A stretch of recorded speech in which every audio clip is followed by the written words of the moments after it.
Superfast Rajasthan में आपका स्वागत है। मैं हूं आपके साथ में नुपुर जारोली जैन। चलिए सुपरफास्ट खबरों की शुरुआत करते हैं। सीलिंग ड्राइव के खिलाफ आज दिल्ली में व्यापारी रैली करेंगे। पूरी दिल्ली से करीब 7 लाख व्यापारी और उनके परिवार के सदस्य सीलिंग के खिलाफ रैली में हिस्सा लेंगे। आज दिल्ली में दिल्ली कनॉट प्लेस समेत सभी बाजार बंद रहेंगे। सीलिंग के खिलाफ व्यापारियों की रैली रामलीला मैदान में होगी, जहां लाखों की तादाद में लोग इकट्ठा होंगे। वहीं समाज सेवी अन्ना हजारे पहले से ही भूख हड़ताल पर बैठे हुए हैं। ऐसे में 2 बड़ी रैलियों की वजह से ट्रैफिक को लेकर परेशानियों का सामना करना पड़ सकता है। विदेश मंत्री सुषमा स्वराज आज से 3 दिवसीय दौरे पर जापान जाएंगी, जहां वो कई अहम मुद्दों पर द्विपक्षीय वार्ता करेंगी।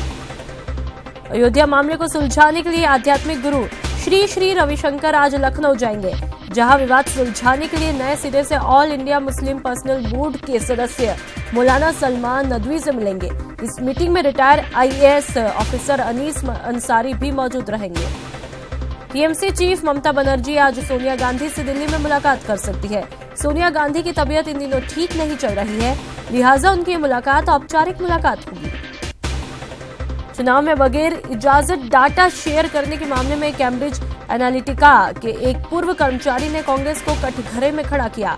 क्रिस्टोफर वायली नाम के इस कर्मचारी का दावा है कि कांग्रेस इस कंपनी की क्लाइंट थी। कैम्ब्रिज एनालिटिका के पूर्व कर्मचारी के खुलासे के बाद केंद्रीय मंत्री रविशंकर ने राहुल गांधी और कांग्रेस पर निशाना साधा है। रविशंकर प्रसाद ने कहा कि राहुल देश से माफी मांगे। कांग्रेस ने रविशंकर प्रसाद के आरोपों को निराधार बताते हुए कहा कि अगर इसमें कोई भी सच्चाई है तो सरकार इस मामले में FIR क्यों नहीं दर्ज करती है। कांग्रेस प्रवक्ता ने कानून मंत्री पर देश को गुमराह करने का आरोप लगाया। कर्नाटक में अमित शाह की जुबान फिसलने पर कांग्रेस अध्यक्ष राहुल गांधी ने चुटकी ली है। राहुल गांधी ने कहा कि ये येदियुरप्पा के बारे में अमित शाह का बयान हमारे लिए प्रचार की शुरुआत का बेहतरीन तोहफा है। CJI चीफ दीपक मिश्रा के खिलाफ अब कांग्रेस महाभियोग प्रस्ताव लाने की तैयारी कर रही है और इसके लिए कांग्रेस विपक्षी पार्टियों से भी सहयोग लेगी। सुप्रीम कोर्ट के 4 जजों की बगावत के बाद CPM नेता सीताराम येचुरी ने भी महाभियोग की बात कही थी। TMC chief Mamata Banerjee PM Modi और बीजेपी के खिलाफ मोर्चाबंदी की तैयारी कर रही है। इस सिलसिले में उन्होंने दिल्ली में शिवसेना, NCP, समाजवादी पार्टी और DMK के नेताओं के साथ बैठक की। इस बैठक में 2019 के लिए गैर बीजेपी और गैर कांग्रेस मोर्चा पर चर्चा हुई। विपक्षी दलों के साथ बैठक के बाद ममता बनर्जी ने बीजेपी पर तीखे हमले किए। ममता ने कहा कि बीजेपी पूरे देश को बांट रही है। उन्होंने कहा कि विपक्ष की सभी पार्टी और बीजेपी की कई सहयोगी पार्टियां भी बीजेपी से नाराज है। TMC चीफ ममता बनर्जी आज बीजेपी से नाराज चल रहे अरुण शौरी, शत्रुघ्न सिन्हा और यशवंत सिन्हा से मुलाकात करेंगे और मिशन 2019 को लेकर नई मोर्चाबंदी में आने की दावत देंगी। ममता बनर्जी BSP सुप्रीमो मायावती और SP चीफ अखिलेश यादव से भी मुलाकात कर सकती है। ममता बनर्जी ने कहा कि अगर मायावती और अखिलेश किसी मीटिंग में बुलाते हैं तो वो जरूर जाएंगी। कर्नाटक विधानसभा चुनाव का ऐलान हो गया। 12 मई को कर्नाटक विधानसभा चुनाव के लिए वोट डाले जाएंगे, जबकि नतीजा 15 मई को आएगा। ये चुनाव सिर्फ एक चरण में होगा। कर्नाटक चुनाव की तारीख लीक मामले में आयोग ने जांच के लिए कमेटी का गठन किया है, जो कि 7 दिनों में अपनी रिपोर्ट सौंपेगी। आयोग की तरफ से तारीख के ऐलान से पहले ही बीजेपी के IT हेड की तरफ से ट्विटर पर इसका ऐलान किया गया था। कर्नाटक चुनाव की तारीख लीक मामले में केंद्रीय मंत्री मुख्तार अब्बास नकवी ने आयोग में अपनी सफाई दी है।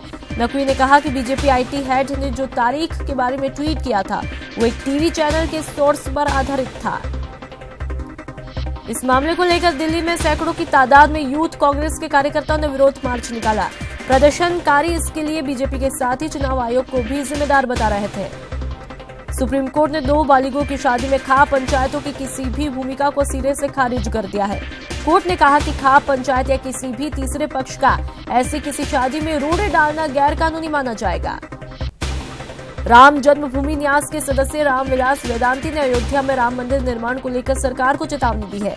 वेदांती ने धमकी दी है कि अगर मंदिर का निर्माण नहीं हुआ तो 2019 में राम नवमी के दिन हजारों राम भक्तों के साथ वो आत्महत्या कर लेंगे। केंद्रीय मंत्री अश्विनी चौबे के बेटे अर्जित सारस्वत पर दंगे के आरोप का असर अब बिहार में बीजेपी और JDU के रिश्तों पर पड़ने लगा है। JDU नेता KC त्यागी ने कहा कि ऐसी घटनाएं गठबंधन के लिए घातक है और उन्हें सरेंडर करना चाहिए। आधार से पैन कार्ड लिंक कराने वालों के लिए बड़ी राहत मिली है। Central board of direct taxes यानी कि CBDT ने इसके लिए समय सीमा बढ़ाकर 30 जून कर दी है।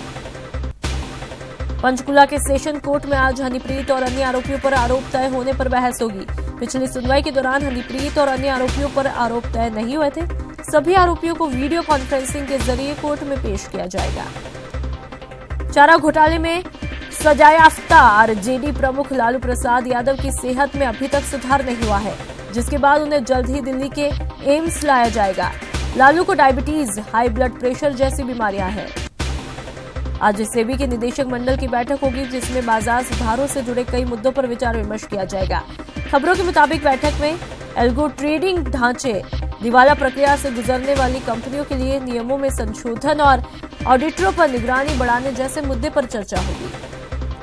पीएनबी घोटाला मामले में आज 11 आरोपियों को सीबीआई के स्पेशल कोर्ट में पेश किया जाएगा। इससे पहले सीबीआई ने नीरव मोदी और मेहुल चोकसी पर आरोप लगाए थे कि इनके नियंत्रण वाली कंपनियों ने पीएनबी के कुछ अधिकारियों से 60 गांठ कर 13,000 करोड़ रुपए से अधिक के फर्जी LOU और साख पत्र प्राप्त किए थे। फारूक टकला को आज मुंबई की टाडा कोर्ट में पेश किया जाएगा। आरोपी टकला को 1993 में बम ब्लास्ट के मामले में सीबीआई रिमांड पर भेजा गया था।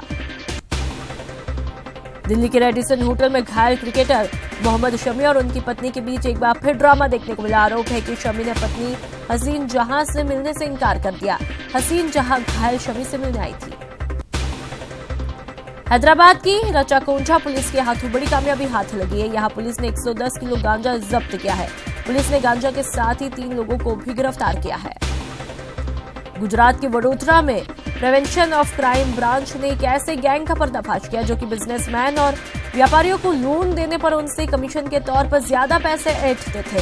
पुलिस ने कुल 13 आरोपियों को गिरफ्तार किया है। चीनी राष्ट्रपति शी जिनपिंग ने बीजिंग में उत्तर कोरिया के तानाशाह किम जोंग से मुलाकात की। मीडिया रिपोर्ट के मुताबिक तानाशाह किम ने कहा कि वो अमेरिका के साथ बातचीत और शिखर सम्मेलन के लिए तैयार है। अमेरिका में पाकिस्तान के प्रधानमंत्री शाहिद खाकान अब्बासी को अपमान झेलना पड़ा। जॉन ऑफ कैनेडी एयरपोर्ट पर पाक पीएम शाहिद खाकान अब्बासी की आम नागरिकों की तरह कपड़े उतारकर चेकिंग की गई। पाक पीएम पिछले हफ्ते अपने बीमार बहन से मिलने के लिए निजी दौरे पर अमेरिका गए थे। बॉल टैंपरिंग विवाद के बाद क्रिकेट ऑस्ट्रेलिया ने विकेटकीपर टीम पैन को स्टीव स्मिथ की जगह कप्तान बनाया है। स्मिथ, वार्नर, बैनक्रॉफ्ट को सीरीज से बाहर कर ऑस्ट्रेलिया भेज दिया गया है। स्मिथ, वार्नर और बैनक्रॉफ्ट पर 24 घंटे के अंदर फैसला लिया जाएगा। इन तीनों खिलाड़ियों की जगह मैथ्यू रेनशॉ, जो बर्न्स और ग्लेन मैक्सवेल को टीम में शामिल किया गया है। क्रिकेट ऑस्ट्रेलिया के सीईओ जेम्स सदरलैंड ने कहा कि ऑस्ट्रेलियाई टीम के कोच डैरेन लीमैन को कोच पद से नहीं हटाया जाएगा। सदरलैंड के मुताबिक लीमैन को इस साजिश के बारे में नहीं पता था। मुख्यमंत्री वसुंधरा राजे के श्री गंगानगर दौरे का आज दूसरा दिन है। सीएम राजा आज सूरतगढ़ से श्री गंगानगर जाएंगी, जहां KLM रिजॉर्ट में सीएम बीजेपी कार्यकर्ताओं से जनसंवाद करेंगी। साथ ही अधिकारियों और कर्मचारियों की बैठक भी लेंगी। सूरतगढ़ में विश्नोई समाज ने सीएम राजे का सम्मान किया। कार्यक्रम को संबोधित करते हुए सीएम ने कहा कि राज्य सरकार धर्म जाति के आधार पर विकास काम करवाने में विश्वास नहीं रखती। उन्होंने कहा कि राज्य सरकार सभी 36 कौम को साथ लेकर चल रही है। जयपुर में आज से राजस्थान उत्सव का आगाज हो रहा है। राज्यपाल कल्याण सिंह पोलो ग्राउंड पर मशाल प्रज्वलित कर समारोह का उद्घाटन करेंगे। इस मौके पर नगाड़ा वादन होगा और राजस्थान पुलिस की तरफ से टैटू शो प्रस्तुत किया जाएगा। सीएम राजे के संभावित चित्तौड़गढ़ दौरे को लेकर प्रशासनिक स्तर पर तैयारियां शुरू हो गई है। जिला कलेक्टर इंद्रजीत सिंह ने नगर परिषद और नगर विकास न्याय क्षेत्र में चल रहे प्रमुख कार्यों का निरीक्षण किया। श्री गंगानगर में सीएम को दौरे को लेकर अलग अलग विभागों के अधिकारी भी अपनी अपनी कमान संभाल ली है। इसी को लेकर अतिरिक्त मुख्य सचिव चिकित्सा वीनू गुप्ता ने जिला अस्पताल का दौरा किया और एक विभाग में जाकर लोगों की समस्याएं सुनी। मौत को भी मात देने वाले जांबाज कमांडेंट चेतन चीता को देश के दूसरे सबसे बड़े वीरता सम्मान से सम्मानित किया गया। राष्ट्रपति रामनाथ कोविंद ने राष्ट्रपति भवन में चेतन चीता को कीर्ति चक्र से सम्मानित किया। चीता की इस उपलब्धि पर सीआरपीएफ के डीजी ने उन्हें ढेर सारी शुभकामनाएं दी। बार काउंसिल ऑफ राजस्थान के चुनाव आज से शुरू हुए। 25 पदों के लिए 159 उम्मीदवार मैदान में है। 50,000 से ज्यादा अधिवक्ता अपने मताधिकार का प्रयोग करेंगे। बार काउंसिल ऑफ राजस्थान के चुनाव में प्रकृति संरक्षण का संदेश देते हुए अधिवक्ता सचिन आचार्य ने न तो पैम्फलेट छपवाए और न ही होर्डिंग से चुनाव प्रचार किया। हाईकोर्ट ने सीकर की गुंगारा और जयपुर की किशनपुरा ग्राम पंचायत में 3 अप्रैल को होने वाली पंचायत सहायक भर्ती पर अंतरिम रोक लगा दी है। अधिवक्ता संदीप कलवानिया ने बताया कि पंचायत राज विभाग ने दोनों ग्राम पंचायतों में पंचायत सहायक के पदों पर नियुक्ति के लिए दिशा निर्देश जारी किए थे। प्रदेश में मेडिकल कॉलेजों की मान्यता बरकरार है। सरकार ने चिकित्सा शिक्षा विभाग के चिकित्सकों की रिटायरमेंट उम्र 62 से बढ़ाकर 65 करने का निर्णय किया है। चिकित्सा मंत्री कालीचरण सराफ ने मीडिया से बातचीत में कहा कि सरकार के पास इस समय करीब 3000 चिकित्सकों की कमी है। प्रदेश के सेवारत चिकित्सकों के साथ हुए समझौते को लेकर चिकित्सा मंत्री कालीचरण सराफ ने स्पष्ट किया कि सरकार अपने वादे पर बनी हुई है। सराफ ने कहा कि जिन चिकित्सकों ने ग्रामीण क्षेत्रों में अपनी सेवाएं दी है, उन्हें उसका लाभ पीजी में प्रवेश के वक्त बोनस अंक देकर दिया जाएगा। कृषि मंत्री प्रभुलाल सैनी 3 दिवसीय प्रवास पर सिरोही पहुंचे। सैनी ने यहां सिरोही विधानसभा क्षेत्र के बीजेपी पदाधिकारियों की बैठक ली। जालौर में आगामी विधानसभा चुनावों में बीजेपी ने पुनः सरकार बनाने के लिए प्रयास तेज कर दिए हैं। इसी के चलते भीरमाल के स्थानीय महेश्वर महादेव मंदिर में बिजली मंत्री पुष्पेंद्र सिंह राणावत, जिला अध्यक्ष रविंद्र सिंह बालावत की मौजूदगी में बैठक का आयोजन हुआ। पुष्कर में बीजेपी संगठन को मजबूत करने के लिए 3 दिवसीय विस्तारक प्रशिक्षण वर्ग का उद्घाटन किया गया। बीजेपी प्रदेश प्रभारी अविनाश राय खन्ना और संगठन महामंत्री चंद्रशेखर ने प्रदेश भर से आए 100 विस्तार को पार्टी के प्रति समर्पित होने की शपथ दिलाई।